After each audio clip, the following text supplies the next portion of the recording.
Então, a gente vai fazer uma abordagem que é abrangente, mas não rasteira, sobre a contextualização da eletrônica digital para preparar o espírito de vocês, porque vocês não têm pré-requisito nenhum, é uma disciplina do primeiro semestre. No entanto, a gente não precisa chegar, digamos, de 2 pés em cima de vocês, tacando questões técnicas sem uma devida percepção de por que as coisas rumaram para esse caminho. Então, eu acredito que com essas 2 aulas, essa de hoje e a próxima, a gente consiga delimitar muito bem o papel da eletrônica digital, o contexto dela e quais seriam realmente, você conseguir ver, mesmo sem ter pré-requisitos, você conseguir visualizar com relativa clareza quais implicações dela, quais as vantagens, desvantagens, sobre o que se apoia, qual é a premissa básica de você trabalhar de maneira digital e vocês também entenderem o que quer dizer digital, tá bom? Então, vamos começar do começo. Não é de hoje que vocês escutam de forma recorrente essa palavra digital em várias situações, né? Vocês já escutaram em algum momento era digital, TV digital, certificação digital, assinatura digital, fatura digital, mundo digital, arquivo, enfim, tudo que envolve o digital. Tem aí uma nuvem de palavras, a gente sabe que a nuvem de palavras, toda vez que a palavra que fica maior, fica mais em evidência, é que ela é mais recorrente. E aí, essa bendita dessa palavra, né, que a gente escuta, fala, mas não sabe se a gente come, se a gente bebe, né? Afinal de contas, vamos tentar definir o que seria ela, né? Mas vamos partir de alguma coisa que seja mais concreta, para depois a gente definir, né? Digam lá, quando se fala em digital, um exemplo que vem à cabeça. Né? 0 e 1. Ok, mas vamos tentar pegar alguma coisa concreta. Essa é uma ideia associada ao digital. Alguma coisa que seja digital. Relógio. Relógio, ok. Mais algum? Tecnologia. Ok. São coisas mais abstratas. L1, tecnologia, eu estou pedindo coisas concretas, que eu pego, que eu uso. Uma representação por excelência do que a gente chama digital, coisas que a gente pensa relacionado digital, é o computador. Estou botando aqui computador, mas poderia ser o celular também, né? Para vocês, mais ainda o celular do que o computador. Né? Que, no final das contas, hoje em dia, o celular é um mini computador. Né? Ele faz tudo que um computador faz. Né? Aí a pergunta mais básica ainda, que pode parecer idiota, mas a gente está tentando ir cavucar lá no final para pegar os conceitos mais fundamentais possíveis para tomar eles como referência para a gente ir elaborando melhor a ideia. O que seria isso aqui? O que é isso? Um computador é o quê? Uma máquina. Exatamente, uma máquina. E aí, o que isso tem a ver? Tudo. Vamos tentar entender. Máquinas, de uma maneira geral, foram sempre foco de interesse do ser humano. Né? Ele sempre criou máquinas de algum tipo de complexidade, não importa qual seja, para auxiliar ele em tarefas. Inicialmente se começou através de tarefas manuais, né? Para tentar simplificar as tarefas manuais. Então, aqui alguns exemplos de que a gente pode dizer máquina, mas não necessariamente a máquina. Um utensílio, mas vocês entenderam a ideia básica, né? Então, um carrinho de mão, um martelo, e mais para frente, a máquina de tipos móveis, que foi a revolução da imprensa, a gente pode visualizar como sendo máquinas, utensílios que facilitam a vida do ser humano, em alguma extensão, certo? Ou seja, inicialmente, as coisas estavam relacionadas à criação dessas máquinas e utensílios para tarefas manuais, resolver ou simplificar tarefas manuais. Aqui uma coisa mais elaborada, né? Retroescavadeira. Só que aí chegou num dado momento que o ser humano começou a perceber que ele poderia, ou começou a vislumbrar, a possibilidade de ter máquinas para auxiliar a realizar tarefas intelectuais, tarefas basicamente relacionadas ao ser humano, que até um certo momento se associava diretamente a esse aspecto cognitivo mais elaborado que parece ser um aspecto distintivo do ser humano. Você acha que só ele tem, só ele consegue fazer, só ele sabe como fazer. Né? em várias áreas. Colocando aqui algumas, né? Para fazer cálculos, para criar e modificar imagens, para reconhecer coisas, reconhecimento de padrões, para tomada de decisões. Isso é o panorama que a gente tem hoje, né? E tem outros exemplos. Mas a coisa começou basicamente em cima de tentar automatizar ou você acelerar os cálculos que eram necessários de ser feitos. Isso aqui são exemplos de computadores na própria acepção da palavra, né, rudimentares, ou seja, utensílios que o ser humano desenvolveu ao longo do tempo para facilitar essa tarefa de executar cálculos, quer seja astronômico, quer seja para agrimensura, calcular impostos, todo tipo de coisas que envolviam os números, né? Então, aqui, acho que um dos mais famosos, ou mais conhecidos que a gente tem é o ábaco. Mas a gente tem outros aqui, como vocês estão vendo. E aí, mais lá para frente, se começou a ter máquinas mais elaboradas para fazer cálculos, como a Pasqualini, criada pelo Blaise Pascal, a máquina do Leibniz, que já conseguia fazer todas as operações, multiplicação, divisão, além da soma e subtração, né, totalmente mecânica, ambas.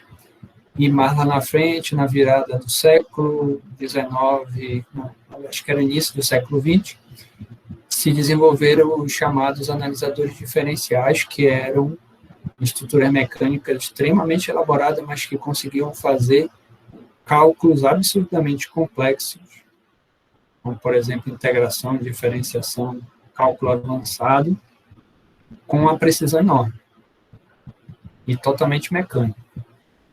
Aí, lá dos anos 30 em diante, se começou a ter uma mudança de paradigma no sentido de, ao invés de usar uma máquina que era composta basicamente por partes móveis, engrenagem, vamos dizer assim, se passou a visualizar que a eletricidade poderia ser utilizada, se não em toda a estrutura, mas pelo menos numa parte dela, e isso auxiliaria com que a velocidade de processamento aumentasse de forma absurda, comparado ao que tinha antes. Então, aqui a gente tem alguns exemplos de máquinas ou de computadores ao longo do tempo. A gente tem aqui o CNC, que em algum outro momento a gente vai falar melhor dele, que foi uma máquina desenvolvida lá na Bell Labs para fazer cálculos, era toda composta por relés. Ela fazia em torno de 10 operações por segundo.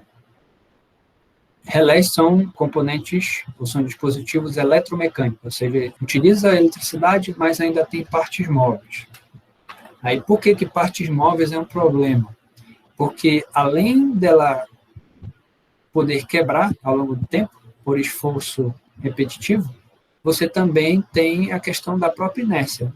Tudo que tem massa tem inércia, e se tem inércia, ela vai demorar um tempo para responder, não responde tão rápido, diferentemente da eletricidade.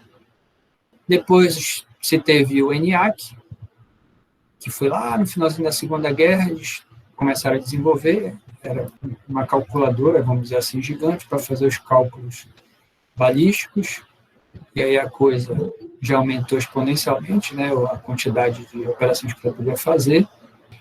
E, recentemente, a gente tem o Summit, que é da IBM.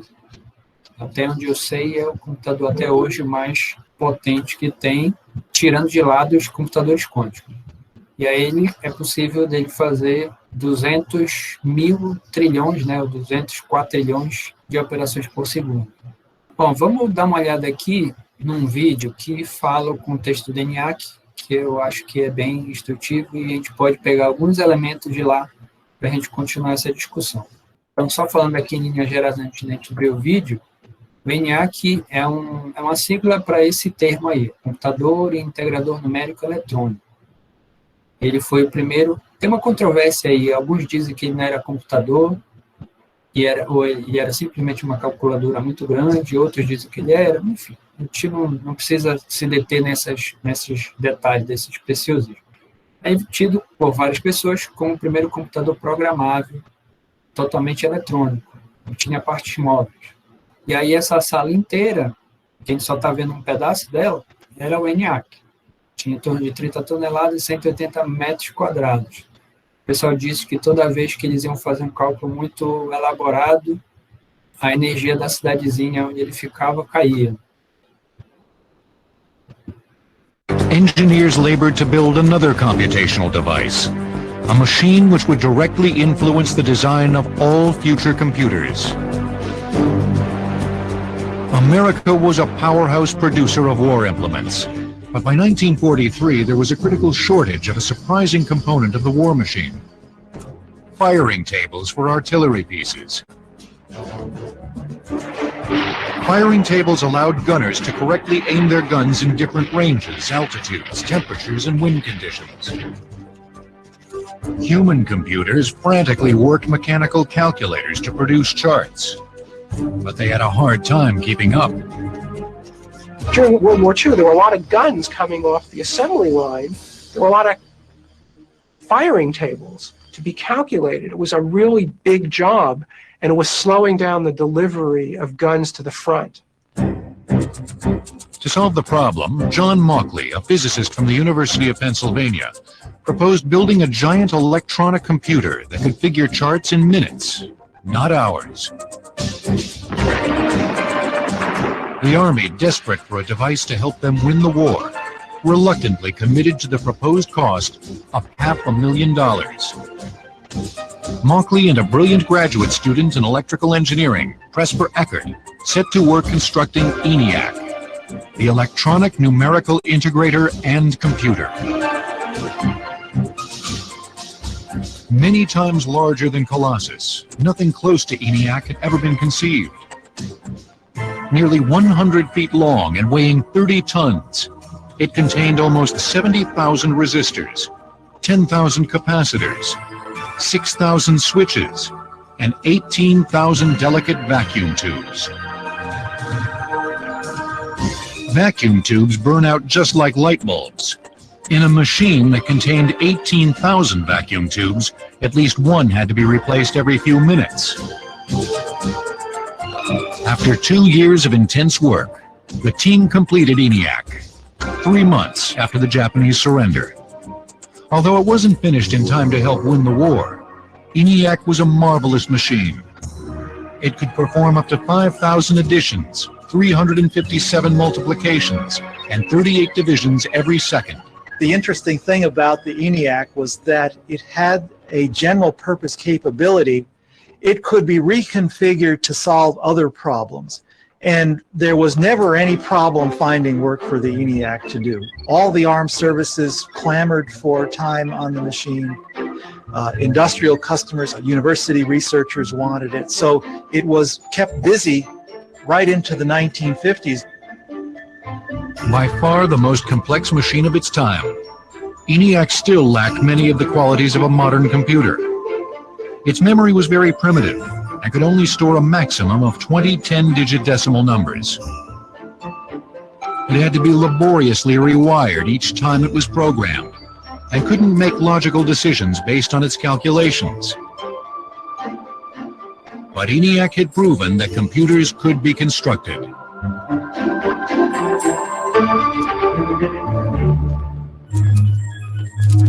Just before the end of the Second World War, John von Neumann, an advisor to Eckert and Mauchly's ENIAC project, wrote a paper that was to greatly affect the next stage of computer design. Von Neumann possessed a photographic memory and was one of the principal scientists involved in the Manhattan Project. Von Neumann's paper delineated the structure of the modern computer. It was to have a processing unit, a controlling unit, memory, input, and output.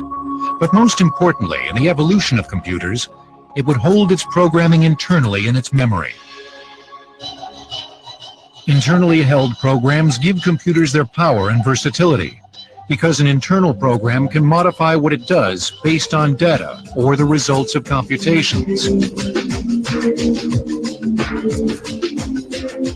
Von Neumann's paper proposed a machine that truly had a general-purpose capability.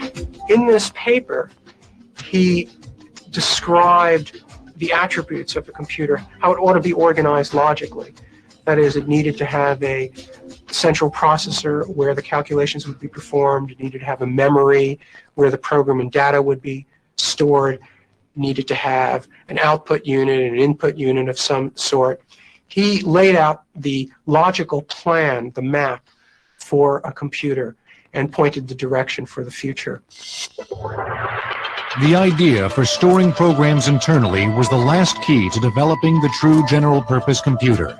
But whether it was von Neumann's idea has long been hotly debated. Eckert and Mauchly, who had worked with von Neumann, claimed they formulated internal programs as a natural part of their work building ENIAC, although they couldn't stop and incorporate the idea into the machine. However, Eckert and Mauchly weren't included as authors in the paper. They felt they had been betrayed. But realizing the computer might find itself useful in the business world, Eckert and Mauchly formed their own computer company. They set to work on a machine they called the Universal Automatic Computer. A estrutura básica que a gente tem hoje dos computadores vem da proposição como vocês viram no vídeo, do John von Neumann, que é uma pessoa que vale a pena vocês pesquisarem sobre ele, porque é uma pessoa realmente brilhante, deu contribuições extremamente relevantes em várias áreas. Ele fez parte do projeto Manhattan, tem envolvido computação, com criptografia, enfim, várias outras. Depois, quem tiver interesse, eu posso passar um vídeo de um brasileiro que ele comenta sobre ele, talvez possa ser de interesse para vocês, e depois vocês podem fazer a pesquisa de vocês mesmos sobre a biografia desse cara tão interessante. Então, o que ele propôs? 4 elementos básicos principais, que é um centro de processamento central, armazenagem, ou a memória, que a gente chama, entrada de dados e saída de dados. Esses 4 elementos básicos formariam a estrutura que hoje em dia a gente tem, já faz um bom tempo, que nós chamamos de computador. Bom, entrada, o que seria exatamente entrada? Qualquer tipo de informação produzida pela natureza ou por pessoas ou coisas, né, uma outra máquina, por exemplo, que deve ser processada pelo computador. O objetivo de a gente fornecer dados é que, de alguma forma, eu possa utilizar ele tendo algum objetivo.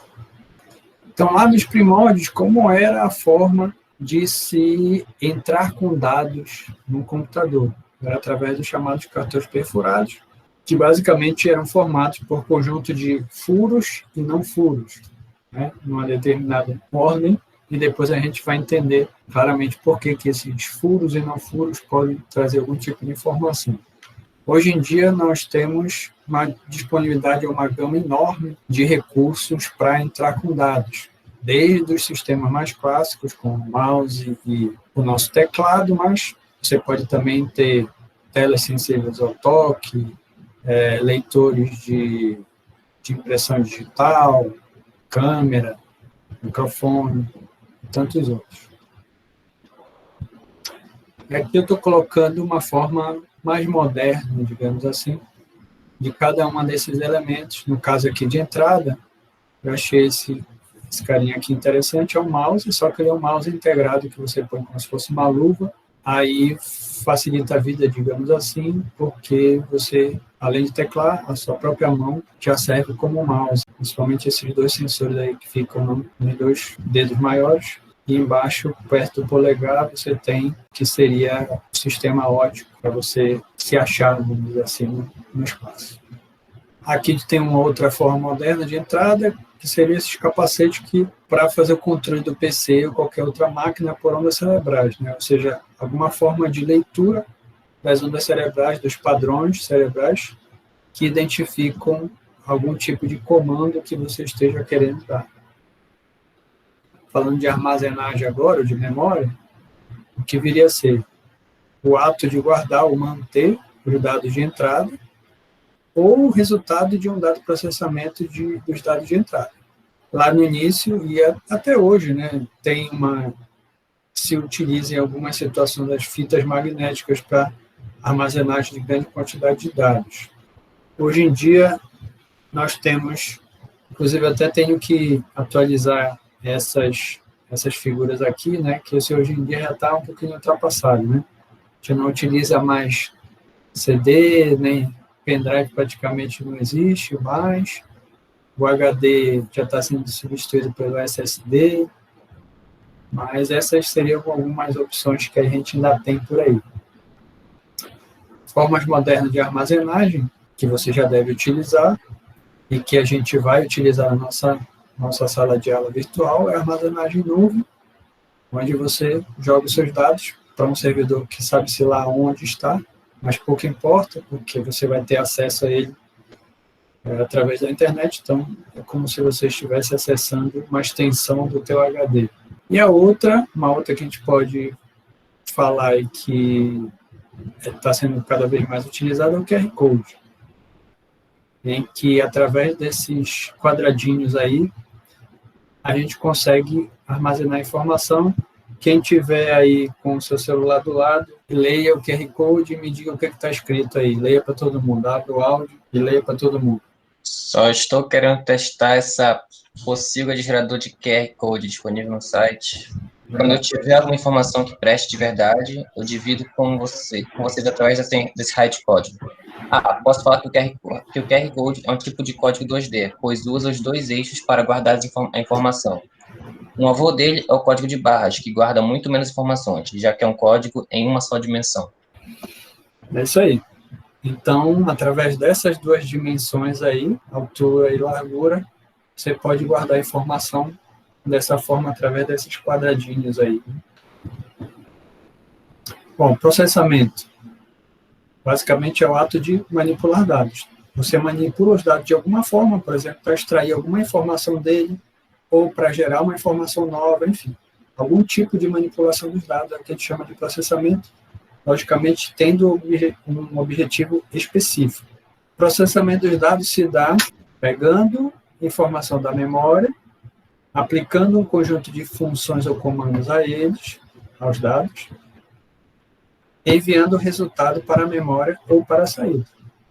Porque eu posso fazer um primeiro processamento que é parte de um processamento maior. Então, eu tenho que guardar na memória, faço de novo, quando resulta, eu posso mostrar na tela.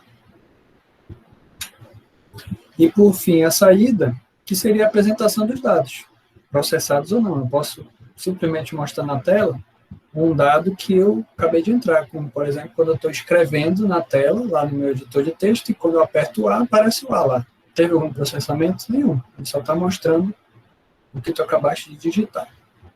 Eu posso ter um processamento, como, por exemplo, marcar o A e trocar a cor dele. Teve um processamento lá dessa informação. Agora eu quero que ele mostre isso, não de qualquer maneira, mas com a cor vermelha. Aí o que tu vai ver é o resultado do processamento. Lá nos primórdios a gente usava o chamado papel contínuo. Era uma das formas de você apresentar dados. Era uma forma de saída, a única forma de saída que tinha. Depois se começaram as telas e tantos outros. Hoje em dia a gente tem também uma gama grande de elementos de saída de dados, como, por exemplo, telas, né? Foto, enfim, várias formas de você apresentar os dados. Ou, por exemplo, um comando que você manda para um robô, realidade virtual, ou um videogame, enfim. Tem várias formas de você apresentar dados na saída. O tipo de saída depende do que o computador vai executar. Ele pode estar executando um comando, por exemplo, para um robô, ou simplesmente querendo mostrar o que é visto ou que está armazenado no nosso computador. A saída também, tu pode visualizá-la de uma maneira mais complexa.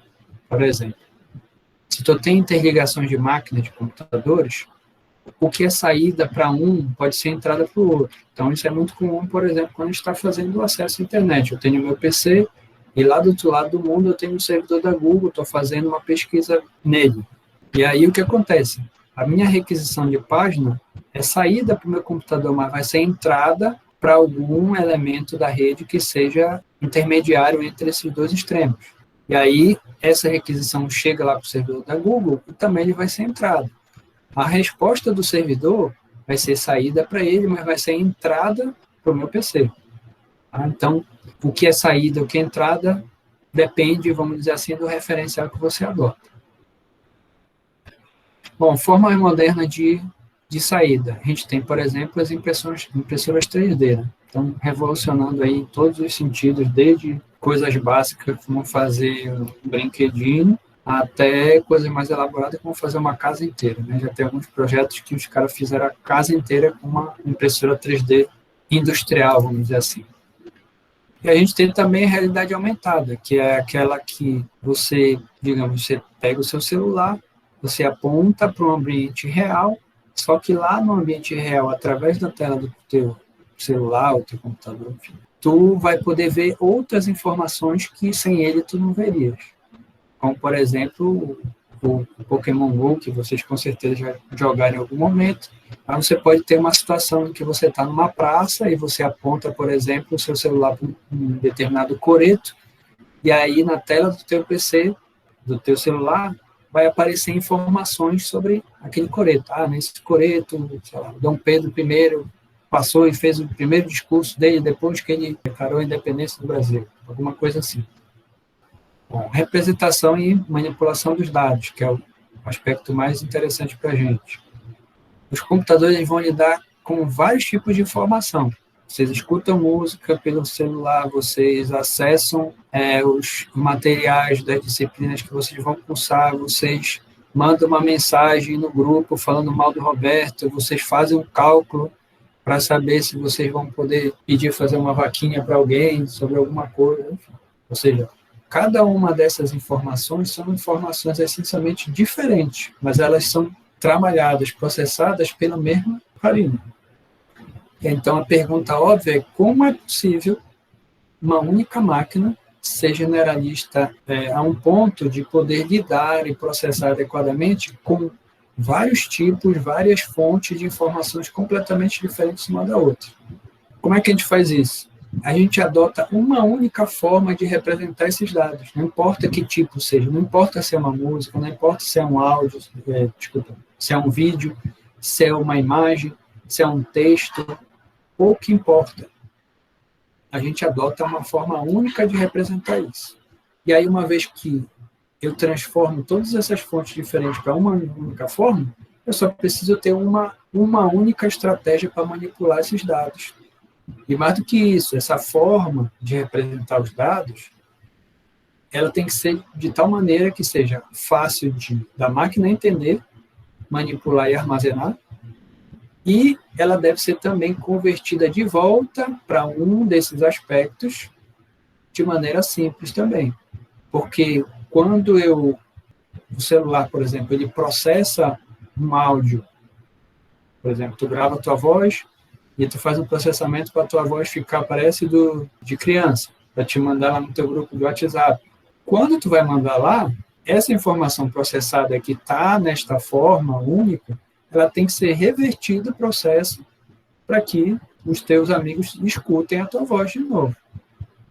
Então, esse processo de transforma para essa forma e depois destransforma para a forma original, áudio, vídeo, o que quer que seja, tem que ser fácil também. O que a gente tem atualizado atualmente para fazer essa representação desses dados é a eletricidade.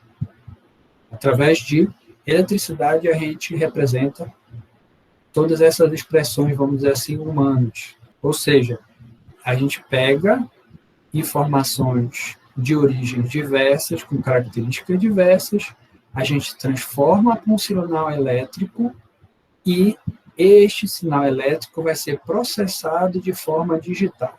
Então, essa aqui seria a informação mais básica para a gente entender como este carinha aqui consegue manipular de forma digital todo tipo de informação, não importa qual seja. Tá? Puxando de volta aqui, a gente está tentando entender o que é exatamente ser digital, o que é processar digitalmente e de que forma algo que é digital consegue manipular dados com características totalmente diferentes, tá bom? Até o momento que a gente sabe é que a gente converte para um sinal elétrico qualquer tipo de informação e isso aqui vai ser processado digitalmente.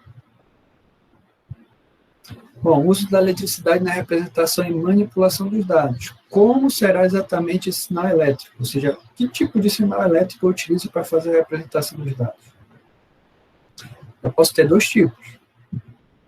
Eu posso assumir qualquer valor dentro de uma faixa, ou seja, imagina que eu tenho uma escala aqui, e seria uma escala de valores, e aí eu digo assim, olha, o meu sinal elétrico ele pode assumir qualquer valor dentro dessa faixa de 0 até um valor máximo, ok? Pode ser aqui? Pode ser aqui? Pode ser qualquer valor? Pode. Não importa. Essa é uma forma. A outra forma é eu assumir um conjunto finito de valores, ou seja, se a gente fizer uma associação aqui com coisas que a gente já conhece, por exemplo, uma reta real, entre dois pontos de uma reta real tem infinitos valores. Entre 0 e 1 tem infinitos números, dependendo de qual é a escala de números de valores decimais que tu vai utilizar.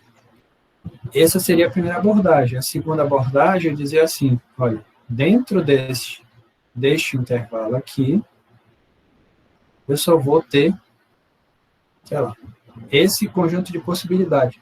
Ah, eu posso ter um valor bem aqui? Não, não pode. Ou é aqui, ou é aqui, ou é aqui, ou é aqui, ou é aqui. Por exemplo, no caso de 2, 4, 5 valores possíveis. Em tese, eu posso ter quantos quiser. Tá? Eu posso ter, por exemplo, 5 valores, como eu mostrei agora. Posso ter 3 valores. E posso ter 2 valores. Quando eu trabalho desta forma, somente com 2 valores, é o que a gente chama de digital.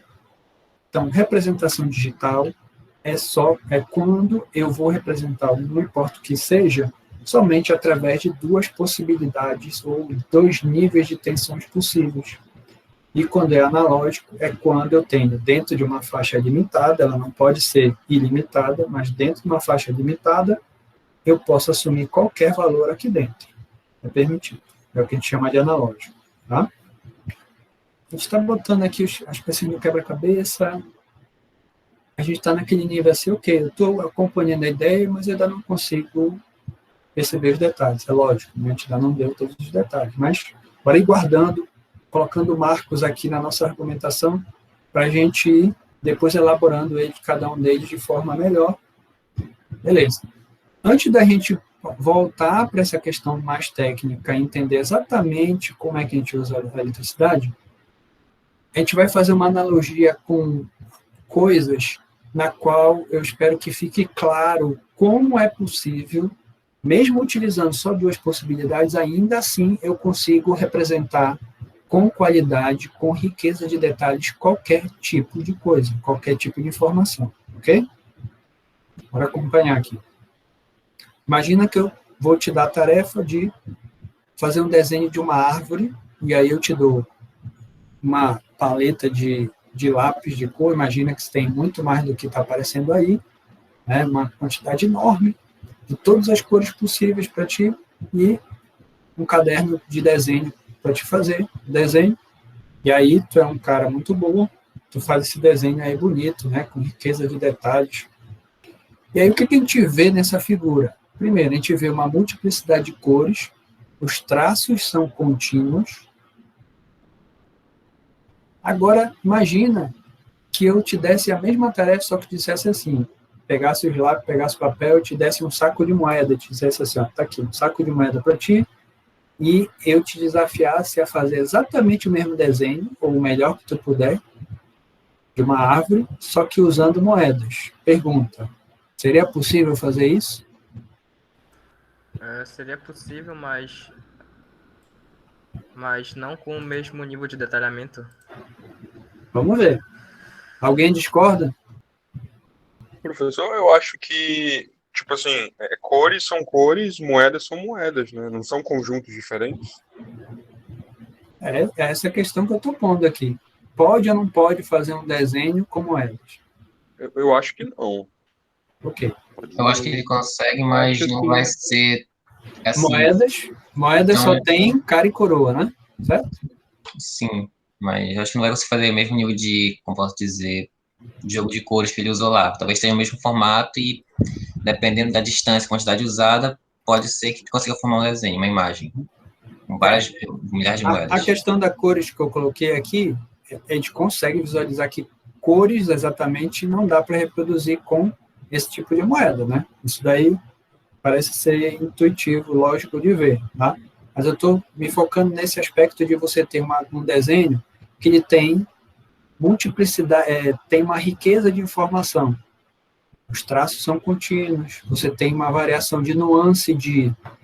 Quando a gente vê isso aqui, ó, eu posso fazer um desenho que dê essa ideia de profundidade somente com uma cor, que é basicamente através da ideia de sombras, né? Quando a gente utiliza sombras no desenho, eu consigo dar essa ideia de profundidade, que aqui está sendo feito através de diferenças de cores no verde aqui, ok? E aqui a mesma coisa, no caule está mais escuro num lado no outro, isso daí que me dá a ideia de profundidade. Então, estou me atendo a esse detalhe aqui, tá bom? Não exatamente a cor. A cor foi um recurso utilizado para te dar essa ideia de profundidade, mas eu poderia utilizar somente com áreas mais escuras e mais claras de um mesmo tom, digamos assim, com a mesma cor, ok? Então, vamos lá. Vamos ver se a gente consegue ou não consegue fazer. Aqui. Se não parece uma árvore, eu consigo visualizar o que é caule do que é o resto. Pode não estar com a maior riqueza de detalhes possíveis, mas depois a gente vai discutir melhor sobre isso daí. Mas, enfim, a questão é, fiz um desenho com moedas. Consegui representar uma figura utilizando moedas que só tem cara ou coroa. Observações aí. O lápis pode ter um número quase infindável de cores, ou possibilidades, ou riqueza de detalhes. Moedas só tem duas possibilidades, ou cara ou coroa. No entanto, se eu tiver moedas suficientes, eu posso representar qualquer coisa adequadamente, não de forma precisa, de forma satisfatória. Ok? Alguém duvida do que eu acabei de falar? Duvido, professor. Mas olha, vamos lá. O que seria isso aqui? Mapa mundi, né? A gente consegue visualizar. Quem é esse aí? Michael Jackson. Albert Einstein. Tá? Então, você consegue perceber que se você tiver moedas suficientes, eu consigo fazer ou aumentar o nível de detalhe, o nível de representação. Essa imagem aí é a imagem perfeita, exata do Michael Jackson? Não. Mas é uma imagem muito boa, ok? Dado que eu estou utilizando o que eu estou utilizando, ok? Professor, Digo. então, nessa analogia, as cores seriam os valores do analógico e as moedas seriam os valores do digital? A gente poderia pensar que o desenho propriamente dito, feito com traços contínuos, com várias possibilidades, por exemplo, de cor ou de nuances, seria o equivalente a você ter algo analógico, ou seja, na qual a variação é contínua, dentro de uma faixa definida, enquanto que aqui, por mais rico que seja o conjunto da obra, ainda assim são só moedas que tu podes botar ela como cara ou coroa, ok? E um texto, será que seria possível a gente escrever com moedas? Te dei o saquinho de moedas e aí eu digo, olha, escreve um texto aí. Dá para fazer? Sim. Sim, né? Dá para fazer. Por exemplo, uma letra G, uma letra A, eu consigo organizar as moedas de tal forma que represente visualmente uma determinada letra. E se eu quisesse adicionar sentimentos ao texto? Esse texto está muito sem graça, eu quero botar um emoticon aí junto. Dá para fazer com moeda também? Dá sim, professor. Né? Acho que dá sim. O quê? Daria para representar quantidades usando moedas, e aí vamos fazer aqui um parênteses só para não ficar confuso. Moedas são utilizadas no sentido de representar uma quantidade. É R$10, é 1. Não estou me atendo nesse detalhe, estou abstraindo esse detalhe, só estou olhando para a moeda como algo que tem cara ou coroa, ok? Então, vamos esquecer a moeda, o valor da moeda propriamente dito, e vamos se ater somente no objeto, tá certo? Então, bora ver. Imagina que eu faça o seguinte, eu tenho um conjunto de áreas, e essas áreas vão representar as ordens de grandeza de um determinado número, unidade, dezena, centena, ok? Faço uma coisa assim. Daí, eu pego o seguinte, em cada uma dessas áreas, que eu desenhei, por exemplo, no papel, eu vou colocar uma moeda. E aí, eu vou fazer a seguinte situação, definir a seguinte situação. Se for cara que estiver para cima, isso vai representar a ausência da ordem. Se for coroa, vai representar a presença da ordem. Ok? Todo mundo entendeu a lógica aqui? Se todo mundo entendeu, me digam que número isso daí estaria representando.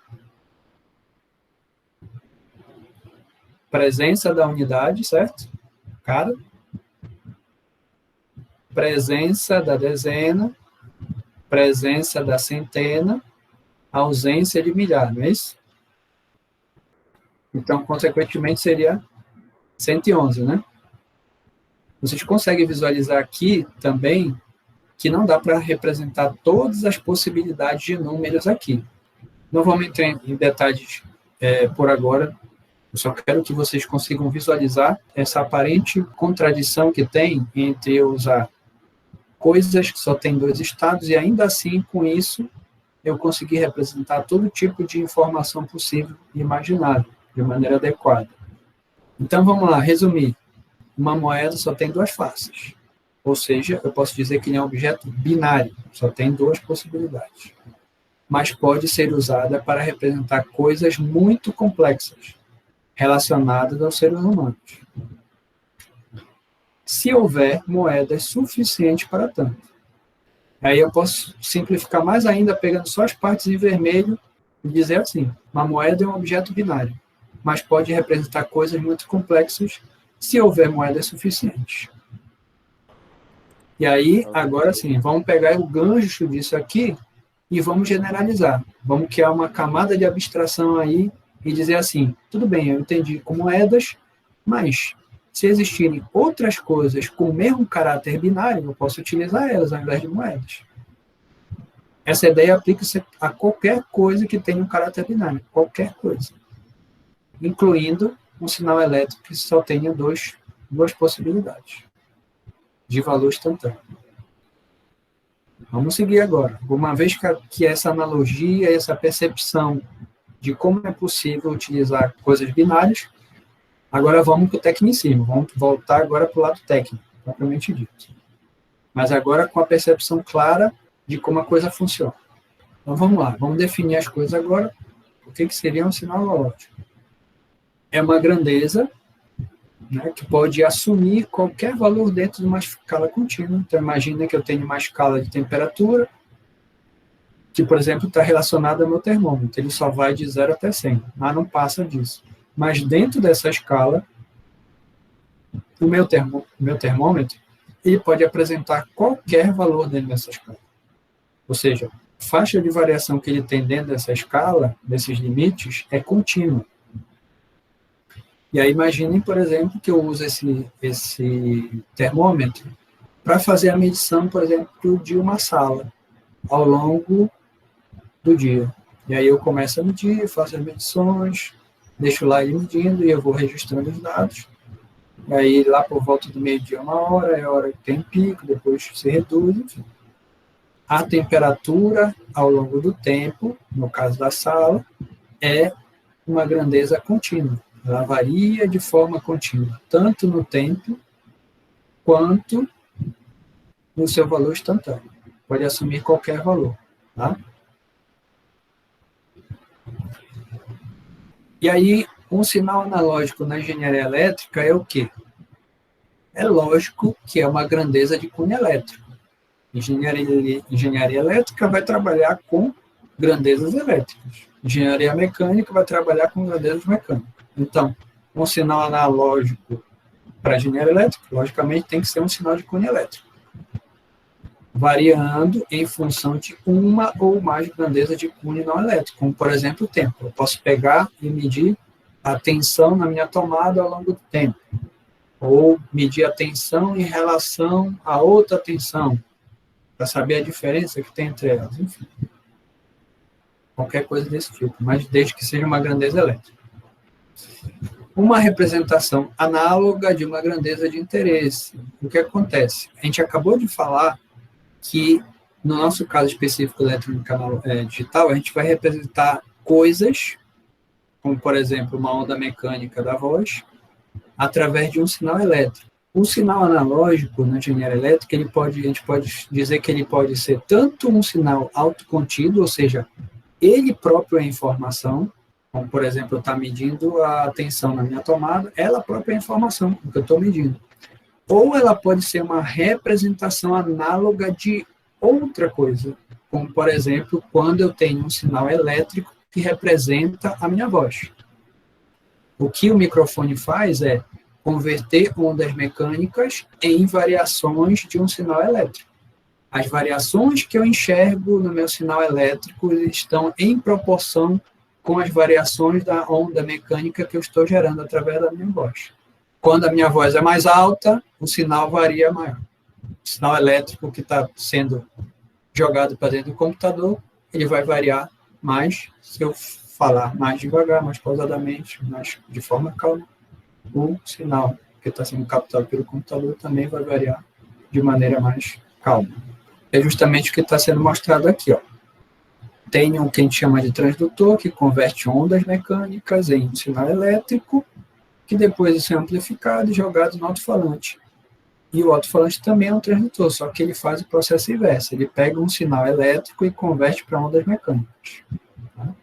A questão principal que vocês têm que visualizar, e daí que vem o nome analógico, de análogo, implica dizer que onde eu tenho mais pressão, é onde o meu sinal vai ser mais proeminente, o sinal elétrico. Onde eu tenho mais rarefação, é onde o meu sinal vai ser mais fraquinho. Ou seja, as variações do meu sinal de interesse de origem estão contidas nas variações do meu sinal elétrico. Então, as variações no sinal elétrico estão em sintonia com os do sinal original. Ou seja, é uma representação proporcional ou análoga. Está em proporção. Cresce quando o outro cresce, diminui quando o outro diminui. Bom, se a gente estivesse na sala de aula, eu iria fazer essa demonstração. Fica aí para vocês me cobrarem quando a gente tiver aula de laboratório, que é uma representação, é uma demonstração bem interessante para vocês verem como gerar um som através de um motorzinho CC e um copinho de plástico, tá? Cena dos próximos capítulos. Me cobrem lá quando a gente estiver tendo aula de laboratório, que eu mostro para vocês. Bom, sistema analógico, logicamente, é um sistema, né, uma circuitaria que vai lidar com sinais analógicos, ou sinais cuja variação é uma representação proporcional da variável de interesse, não importa qual seja. Então, aqui eu estou botando aqui alguns exemplos que não são elétricos, mas que talvez sejam mais naturais da gente visualizar. Por exemplo, os termômetros antigos, de mercúrio. O que tu tinha? Tu tinha o mercúrio, e a coluna de mercúrio iria variar de forma proporcional às variações de temperatura. Porque ao se esquentar, o mercúrio se expande, né? E aí, consequentemente, a dilatação do mercúrio é proporcional à variação de temperatura. E aí, através de uma escala adequada, eu consigo mensurar a temperatura através da dilatação do mercúrio. Vamos agora para o sinal digital. A gente já tem uma ideia, claro. É uma grandeza, não importa qual seja, que pode assumir somente 2 valores discretos em qualquer instante, diferentemente do analógico, que pode assumir qualquer valor dentro de uma faixa delimitada. A geração de um sinal digital pode ocorrer como? Diretamente, ou seja, eu posso ter uma máquina ou um circuito que gera um sinal digital. É intrínseco dela gerar um sinal digital. Ou eu posso fazer, que é o converter um sinal analógico para um sinal digital. Na verdade, o que se faz hoje em dia, a todo momento é isso. Quando eu estou falando aqui, eu pego um sinal elétrico analógico que está sendo pego pelo microfone, quando entra no computador, ele é digitalizado. E aí essas informações já vão ser processadas, enviadas, e o que mais se queira fazer com elas, na forma digital, não é na forma analógica. Ela só vai voltar para a forma analógica lá no final.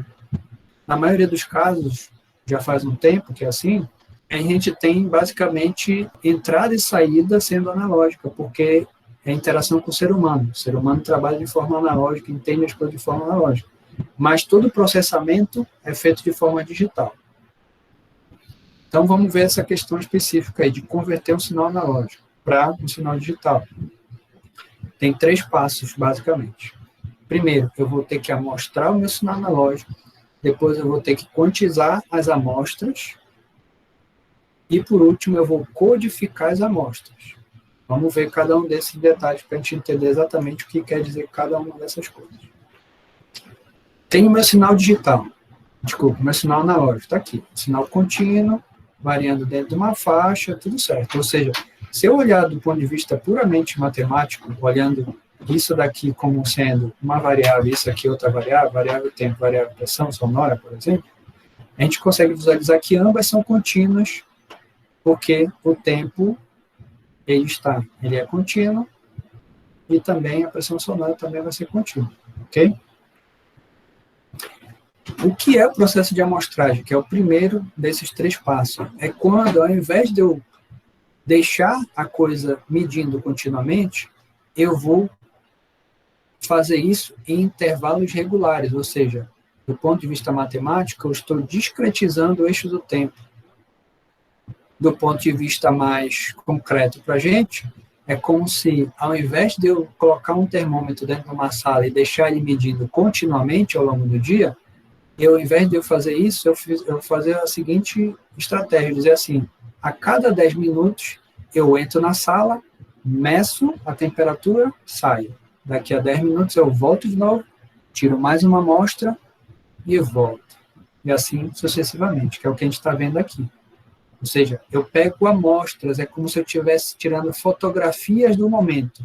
Nesse momento específico, no tempo 3 segundos, a pressão sonora é essa, num outro momento o valor dela instantâneo é essa, num outro momento é essa, e assim sucessivamente. A gente consegue perceber que essa não é a representação fiel da situação, mas ela representa, se eu visualizar a continuidade desses pontos, eu consigo ver que ela te traz a informação devida sobre a variação, tá? Mas, enfim, o que interessa é, peguei amostras ao invés de estar medindo continuamente, tá? Percebam que, mesmo que eu tenha pego amostras em tempos específicos, ainda assim os valores instantâneos dela podem ser qualquer um. Depois, segundo processo, quantização. O que é a quantização? Agora, a quantização basicamente diz respeito à discretização do eixo da grandeza de interesse. Agora, os valores de pressão sonora, eu não posso ter qualquer valor. Só pode ser esse, ou esse, ou esse, ou esse, ou esse, ou esse. Ah, mas não é nenhum desses, não interessa. Se não é nenhum desses, procura aquele que representa melhor o valor instantâneo. E daí a gente consegue ver que este valor real, 83,8, nesse sistema quantizado, a melhor representação desse cara vai ser o 85. Desse cara bem aqui vai ser o 95. Desse cara bem aqui vai ser o 75, e assim sucessivamente, certo? Então, o processo de quantização implica dizer que tu vais ajustar as amostras que tu tens para um dos níveis discretos pré-definidos de amplitude. Ok? E aí é lógico que vocês conseguem perceber que ao fazer a quantização, eu vou ter um erro associado, porque agora eu não estou mais representando a amostra fielmente, o valor dela, e sim eu estou apresentando ou representando ela com a melhor possível. Ok? E decorrente disso, a gente tem um erro chamado de erro de quantização, que é basicamente esses erros aqui. A gente tem. Ok? Beleza. Então, quantizei agora o meu meu sinal amostrado, ou seja, ele tem valores pré-definidos agora, toda e qualquer amostra.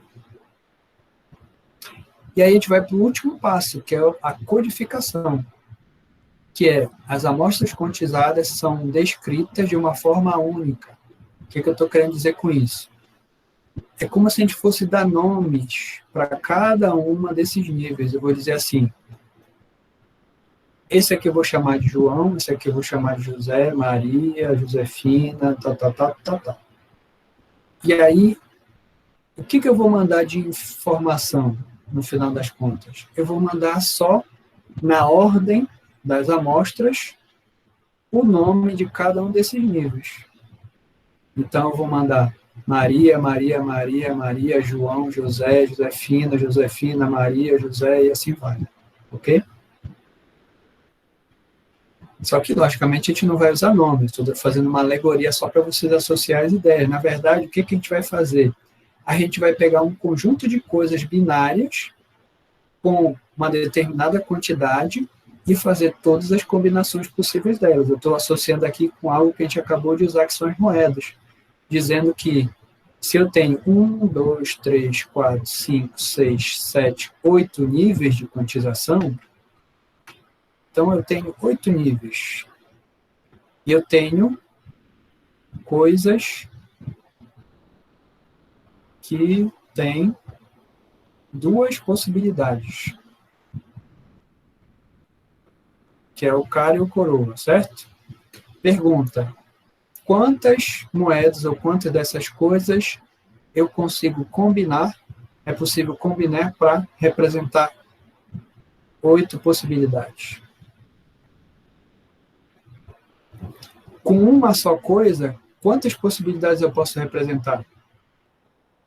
Quantas possibilidades eu posso representar com uma só coisa, uma moeda?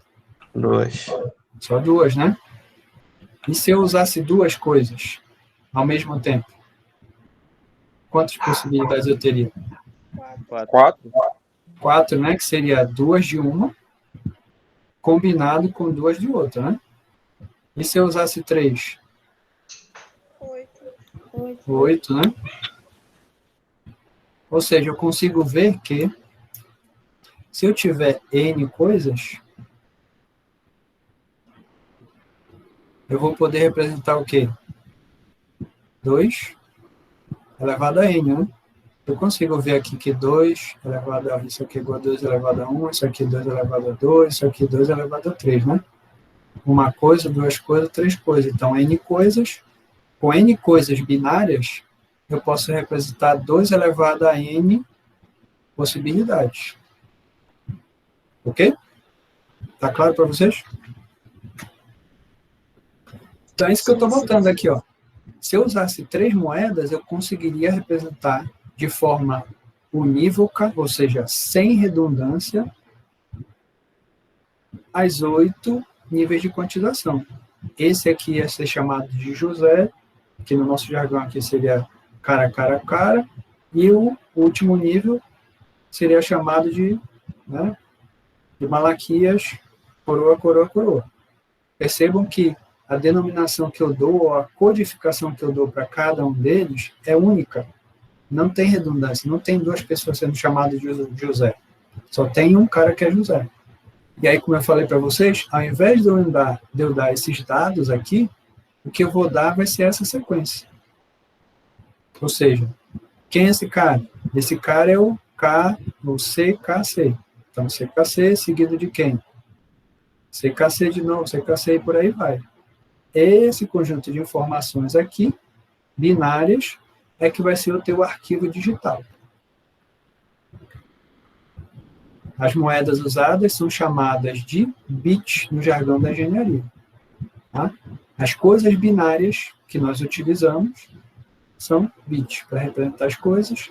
O conjunto de bits que representam isto aqui é o que a gente chama de um arquivo digital. Então, perceba que a gente está fazendo todo um esforço para que as coisas se liguem naturalmente, de forma que a gente crie um background sólido, claro, bem delineado, para que em cima dele a gente consiga colocar agora questões técnicas, cada vez mais detalhadas ao longo das aulas. Tá bom? Então, o que é um sistema digital? Logicamente, é um sistema, ou uma circuitaria que vai lidar com sinais digitais. O que é um sinal digital? Sinais na qual a variação é restrita a somente 2 possíveis valores para representar o que se quer representar, como, por exemplo, voz, áudio, vídeo, o que seja. Nas aulas para diante, a gente vai entender exatamente como a gente utiliza essas entidades binárias para representar uma cor, para representar um texto, para representar um áudio, que aqui está mais ou menos claro, mas a gente vai ver em detalhes isso daí. Tá? Então, por exemplo, o telégrafo era um sistema digital. Através de traço e ponto, ou seja, sinal elétrico, não sinal elétrico, né, interrupções ou ligação do sinal elétrico, eu conseguiria, combinando eles de uma determinada forma, que é o chamado código Morse, representar as letras do alfabeto. A letra mais comum é só um ponto. E as outras letras vão ter um conjunto maior, um número maior de ponto, traço e combinações dessas duas entidades binárias, tá bom? Só finalizando aqui, fazendo uma recapitulação do que a gente viu. Em um dado momento, se criou máquinas para fazer trabalhos intelectuais, só que os trabalhos intelectuais tinham que lidar com vários tipos de informações. E aí se tinha que arranjar uma única forma de representar a multiplicidade de informações que um ser humano pode lidar ou gerar. Que forma é essa? É a forma através de eletricidade, mais especificamente de forma digital ou binária. Tá? Ou seja, eu vou utilizar um sinal elétrico para representar as coisas, só que esse sinal elétrico só pode ter 2 possíveis níveis num determinado momento. Só tem 2 possibilidades para ele. E aí nós, através da analogia com moedas, a gente conseguiu perceber que, mesmo tendo um sinal com esse tipo de limitação, a gente consegue representar coisas extremamente complexas, de tal forma que agora eu não preciso trabalhar necessariamente com um sinal contínuo, eu posso trabalhar com um sinal digital. Tá? E os sistemas que trabalham com esses tipos de sinais são chamados sistemas digitais. Ok?